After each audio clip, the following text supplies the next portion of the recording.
Hello, my name is Hannah O'Donnell, and turns out I don't hate romances as much as I thought. I read 4 romances, and they're alright.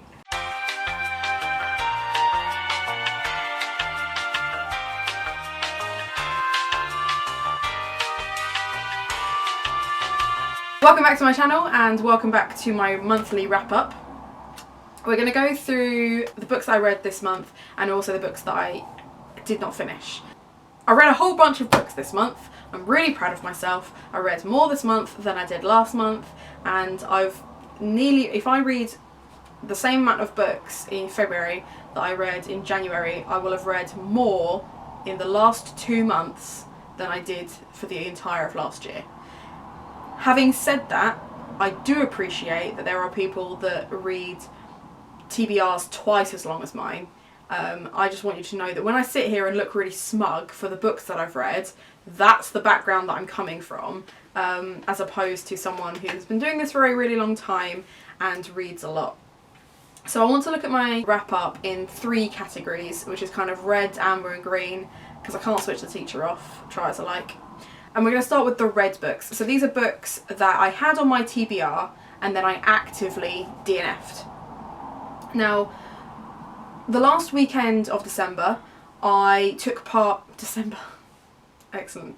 I don't even know what fucking year it is.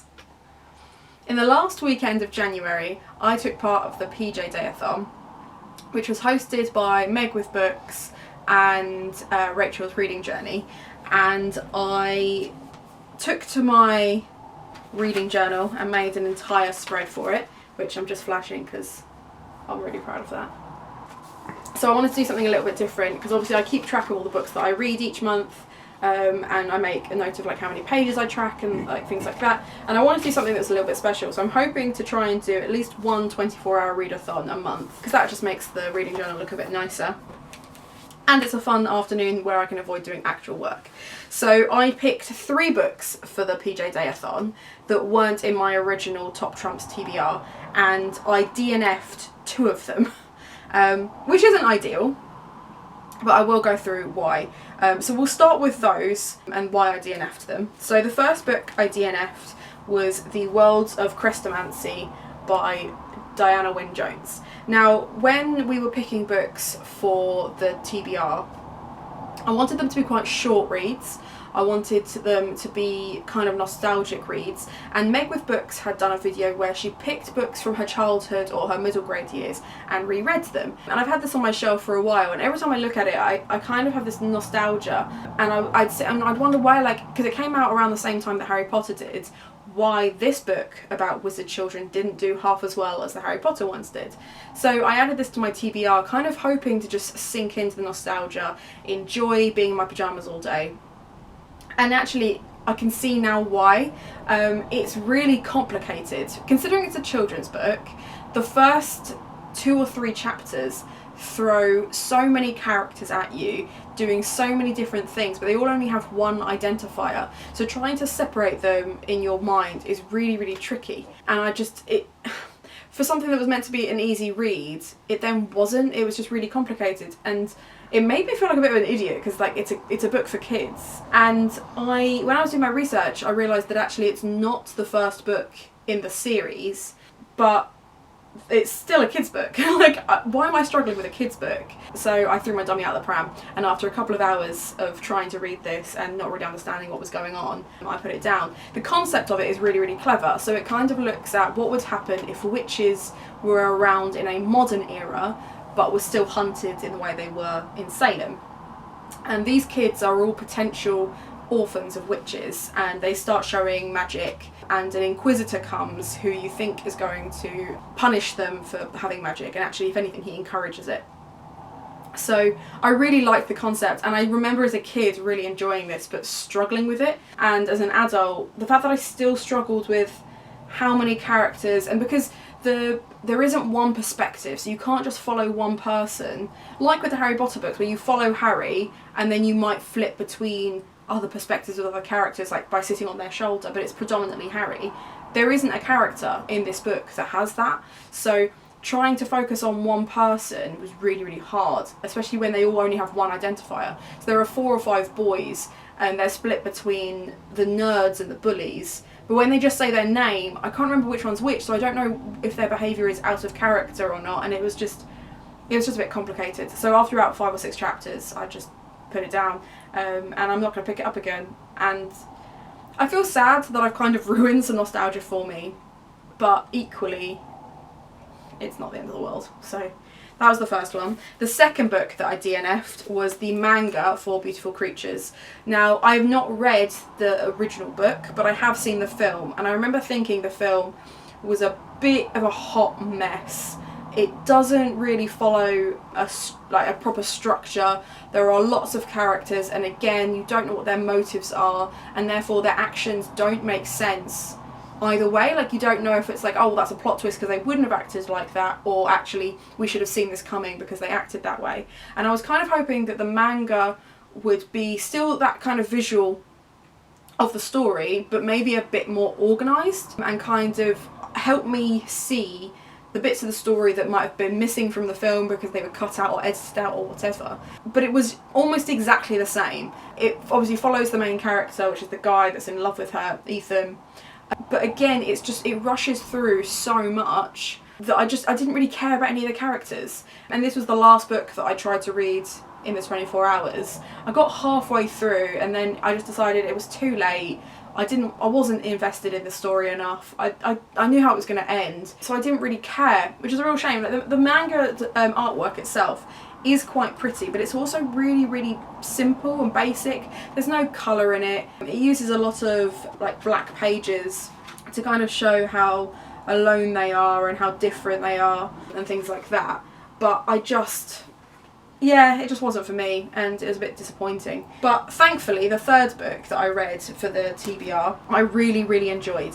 And I don't know if you've noticed, there's a bit of a theme here, because you've got witches in Beautiful Creatures, you've got witch children here, and then I read The Witch Child, which I read when I was at about year 7 or 8, so 12 or 13, and it was as good as I remember. It's a really compelling story. I kept thinking back to my review of Serpent and Dove and how much I slated it because there was no stakes. There was no desperation or danger for the main character. If she hid the fact that she was a witch, she was fine. If she told people she was a witch, she was fine. In this one, the main character, Mary, is writing a journal, and then she hides the journal in a quilt because she's worried that people are going to find it, and she knows she's a witch, and not in the kind of spooky things are happening kind of way, but in a far more realistic and compelling depiction. And she's up against political leaders and religious leaders who think that witches need to be destroyed, and it moves very fast, but it also doesn't feel like you're rushing through the story because she's going on this long journey. She's experiencing loss. She meets her mother for the first time the same day that her mother has to leave, and it was just fantastic. So if you were really disappointed with any witchy books that you've read recently, I would definitely recommend giving Witch Child a go. I think it's beautiful. If you're not a massive fan of historical fiction, this might be your gateway into it because it's a really soft read. There are some sad bits, but for the most part it's just lovely, and I was really glad that at least one of the books that I read for the PJ Day-a-thon was actually worth my time. So I gave that 5 stars because it was just epic, and it was a nice short read, so perfect for a Saturday afternoon. On the top trump cards, one of the options was for cover art, and Asking for It scored the highest out of the 2 cards that was picked out, and I was quite excited to read this. I knew it was going to be a dark read, but I was kind of hoping it would fall into the category of A Child Called It and other sad memoir. Of all the books I read this month, it was the one that I was most excited for that turned out to be disappointing. The title is called Asking for It, and that kind of, I didn't realise how much that would foreshadow what's actually in the book. So the book follows a main character who is assaulted, and I didn't even get that far into the book because the first 3 chapters basically set up this main character to be awful and almost dares you to say, well, she was asking for it, and I got so mad reading it because of that. So the descriptors that we get of her is that she wanders around in her underwear in front of the boys, she flirts with her friends' dads, she enjoys using men and manipulating men, and she flirts with every boy. Her friends don't like her. Her friends are almost competing with her. She likes manipulating her friends. She's not nice. She's not a nice person. And it almost dares you to be like, well, if she's all these horrible things, then she must have been asking for it. And I just got to the point where I was like, well, no, like, no, like, no, like... No. No. No. No! I'm so mad I'm just repeating myself. And I felt like I didn't need to learn the lesson that you don't have to be a good person to not be assaulted. And it triggered me in so many ways. It made me angry. I mean, mainly it was anger. Mainly it triggered anger, but I know people that have been assaulted. I was a teacher who would have to deal with safeguarding and things like that, and I knew it was going to be upsetting. I knew this would be an upsetting read. I didn't realise how angry it was going to make me, and I didn't realise going into it how frustrated I would be with every single character, but also the author for putting them in those situations and almost channeling us down this road and almost like holding our hand through this, being like, but it's wrong, isn't it? Like, you shouldn't ever say that they were asking for it. It's like, of course you fucking shouldn't. Like, it just felt like a really obvious message in a really heavy-handed way, and it just, the whole thing just made me angry. So I got about 60 pages in and just was absolutely sick of it, and I put it down. And it was the first book that I DNF'd this year, and it was so satisfying to put it down and be like, I never have to read this. I never have to read something that makes me this angry. I did not enjoy. We'll be getting rid of as soon as possible. I tried listening to the audiobook. When this became too difficult to read, I decided I'd try the audiobook, and I still hated it. Because when I studied Lolita, it made it easier to digest Lolita as an audiobook than it was for an actual book, and I thought I could use that in the same way. So I wasted one of my credits because even listening to it was painful, and then I DNF'd it. I've still got the card in the 60-page bit. That'll be going in the bin as well. I don't need it. I don't need asking for it in my life. No thank you. Soothe me, Mozart. Soothe me. He's not awake. He doesn't have to be. That's creepy. The last book that I DNF'd this month was called Of Curses and Kisses, which I was given a copy of via NetGalley, and I hated it. And it was, again, one of the first books that I read this month. I got 2 or 3 chapters in and decided that I didn't even want to review it on my blog because I had nothing nice to say. Sentence structures had it so that you almost couldn't follow along. There were so many cliches in it, in just those first 2 chapters. There was so much that was just ripped from the Disney version of Beauty and the Beast that I just got really frustrated with it and was just like, I have to put it down. And I actually sent a response to NetGalley saying I will not be reviewing this because I had nothing nice to say, and that's basically where I'm going to leave that. I have, however, read another Beauty and the Beast retelling this month, which is so much better. You've got that to look forward to. So we'll go on to the books that I started but didn't finish. Now, I haven't read any more of Margaret Atwood's Testaments. This is the book that I started in December and was going to annotate and create a video essay on. Because I had such a long TBR and was feeling really proud of myself, I didn't touch this at all. However, my friend Joanna, who works with Paper Nations, I'll leave their link below because they're a fantastic group, she's going to buddy read this with me. So hopefully I'll get more reads of this in February. I also started Star Wars Aftermath. This was going to be my first read of the month because I started this pretty much on January the 1st, but then shortly after that I created my TBR and thought it wouldn't be fair to the TBR if I read this instead of them, and I was also worried that if I read this instead of my TBR I would never come back to it. So in the end I just never came back to this one and didn't prioritise it. But I'm really enjoying this, so hopefully I'll get this finished next month. And then the last one I started is Wicked King because my friend Kate decided that I had to read this on the train, so I'm as far through with this one as I am with Aftermath, but arguably I'm enjoying this one just a teensy little bit more, so I might prioritise this one when I finished my TBR for next month as well. So I've got on my phone, I've kept track of which books went with which cards because obviously I put all my cards into my reading journal and then never look at them again. So for unread author we had Truthwitch, and I decided even though I had this as a paperback I was going to listen to it as an audiobook. And that was probably a mistake because the opening few chapters felt so similar to Serpent and Dove that I almost DNF'd it. You've got two main characters, two female characters who have different types of magic. Does that sound familiar?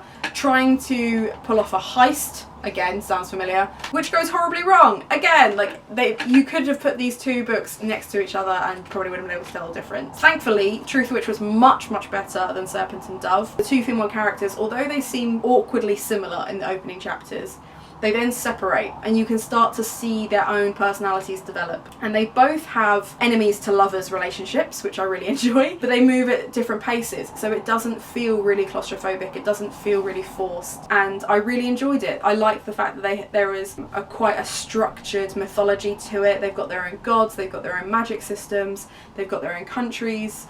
The accent of the lady narrating it when she was doing their dialogue was kind of painful, but easily overlooked. It was just a generally easy read to get through. I gave it 4 stars. It wasn't mind-blowing, but it was a massive step up from Serpent and Dove, so that's why I didn't score it quite as harshly as I maybe could have. I liked the story overall. It does rush through the plot. It does kind of jump from setting to setting. There is a lot of action, a lot of sword fighting and snark. So if you like those things in your fantasy, then I would definitely recommend Truthwitch. I have added Sightwitch and Bloodwitch to my TBR list. I might as well finish the series. I'm not expecting it to blow me away, but I've enjoyed it enough that it's worth a recommendation. The next one was for page numbers, and I read Empress of All Seasons. I loved this. This was one of my favourite books of this month. It's a book filled with Japanese mythology, which is not something I'm particularly familiar with. It follows a girl who, although in that cliche way is not the most beautiful, but can wield a sword, actually has to fight for her life, and the stakes feel real quite a lot. It has a really sad ending that I was not expecting. The first 20 pages are a bit of a slog to get through for the story to get started, and the last 20 pages kind of rush through what happens after the ending almost. But the main crux of the story, the world building, the dialogue, the character development, I loved every second of it. And you'll know this already because I've been posting it all over Twitter. Anyone who's asking for any kind of fantasy recommendation, I've been shoving it in people's faces. It was really, really good. And that kind of set me up after Truthwitch for a much better reading month. And it also made it incredibly difficult when coming to other books in the PJ Dayathon. I wasn't going to risk bothering with crap books because I'd read something gorgeous, and if it wasn't going to compete then there wasn't any point. So if you're looking for something that's a little bit different and that no one seems to have read or talked about or whatever, please read The Empress of All Seasons. It's fantastic. I think it's a standalone. I don't think there's any more in the series, and I don't think there's any more coming out in the series. So if you're sick to death of series and you just want one book that's going to blow you away, this is just incredible. So 5 stars, obviously. The last item on the cards is the Goodreads rating, and that one went to All the Boys I Loved Before. Do you remember all those times I was slagging off romance? So I really enjoyed it. There's a lot to love about this book. I like the fact that the sister dynamic is far more developed in the book than it is in the film. This book feels less like a romance and more like a contemporary because you have a main character who is trying to balance the relationships she has with her friends and her fake boyfriend and her sisters. Obviously they take out quite a lot in the film, and I feel like the stuff they've taken out works better in the film because you needed the time and the plot for it to develop. It didn't have a happy ending, which blew my mind because it feels like it's going to and then it doesn't, and the film does give it, spoiler, a happy ending, but it also, the book gives you so many darker moments. So rather than them just bantering in the diner, they actually go on days out together and they are a couple even if she won't admit it. And then Josh kisses her, which does not happen in the film, at least I don't remember it happening in the film. But then they actually give you time to work over it in the book because you see her and her sister having a massive row, whereas in the film she kind of just tells her sister that she had a crush on him, and her sister's like, why wouldn't you tell me that? And they have like a little bit of a tiff, but nothing really blows up about it. And then she goes back to pining after her boyfriend. So I like the fact that this felt more realistic because it didn't have that. and everything is nicely sewn together at the ending. It was really compelling, the voice worked, it felt authentic, and I've ordered the next 2 books because apparently I'm a fan of romance now. So because I'm a fan of romance, I then reviewed Love is for Losers on NetGalley, and I gave that 3.5 stars as well, which is about a girl, I'll put the thing there for you to keep an eye out for that one. It's about a girl who, she's like borderline social disorder because she's brutally honest, and she thinks love is a waste of time, and she gets really upset because her best friend spends a lot of time with her new boyfriend. She's also dealing with the fact that her mum is out in a war zone and has left her behind, and it's written in this kind of Bridget Jones diary, Adrian Mole style, where you just kind of have very short chapters of a page or less, and you're just kind of churning through the story very, very quickly. And she falls in love with this girl that she's working with at a charity shop, and it is a really slow burn romance because it takes her forever to realise that she actually likes this girl. I really enjoyed that as well. I devoured that in a couple of days. It wasn't amazing. Again, there are a couple of bits where it felt really heavy-handed, or she doesn't really emote about certain stuff, or she doesn't react in a way that I was expecting, and I think I maybe have been a bit harsh with my rating because romance isn't my thing, that I expected it to blow me away if it was going to be good, but it was just okay. It was an okay read. It wasn't anything compared to All the Boys I Loved Before, but it has made me kind of sit back and reflect on the fact that maybe I'm just miserable, and it's not that I hate romance. Who knows? So that was another romance that I finished. And then the third romance that I finished is The Rose and Thorn, and this is the other Beauty and the Beast retelling. This is also my self-published choice. Now, I don't want to talk about this book too much because I'm hoping that I can record a video with Kate Macdonald tomorrow and talk about it, who is the writer. Now, I've mentioned Kate a couple of times. She is the friend that I keep mentioning, the one that insists I read The Wicked King and many other things. But I really enjoyed this. It has that really ethereal writing style, but it's juxtaposed with the fact that it's written in first person and present tense, so it moves very, very quickly, but there are these really long scenes of reflection and description. It can feel that it slows the pace of the book down, but I feel like that's almost Kate trying to restrict herself, because if she doesn't have those slow build-up moments, the book probably would have been half as long. But I really enjoyed it. I've read a few of the rough drafts of this. I've helped to edit a few chapters, but it's come such a long way since those early days, and I think Kate should be really proud of this work. It's really good. And then the last one, the last book that I read this month was Intense.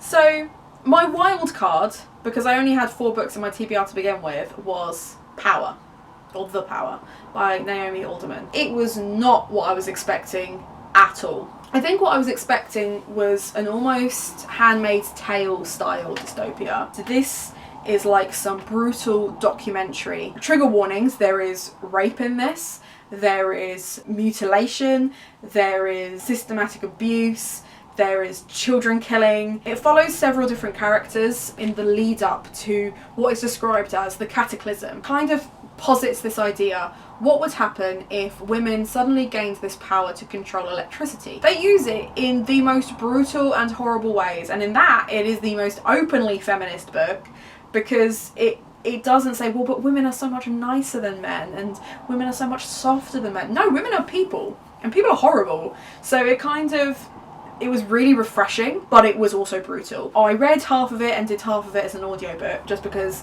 I was running out of time towards the end of the month, so I made this an audiobook option as well. It starts with this introduction that it's this guy Neil who's written it, and he's collected loads of research. Then this woman Naomi Alderman is reading it. The final chapter is really interesting because they have this discussion where they talk about maybe he'd be able to sell the book better if they pretended it was by a woman, and maybe he needs to understand that, you know, women aren't inherently bad, and he's made women look inherently bad, and men aren't inherently weak. And it's interesting because it's the conversations you hear feminists having every single day turned on its head, and I feel like maybe more people need to read this. If it wasn't so full of swearing and brutality, I would definitely recommend teaching it to some sixth formers. I mean, maybe just recommend it to them to read it, but it's brutal. And there were some moments where I was kind of I was sat listening to the audiobook just like this, and just like, because I was waiting for the horrible thing to happen. There were already by this point characters that we were familiar with who had been killed in an instant,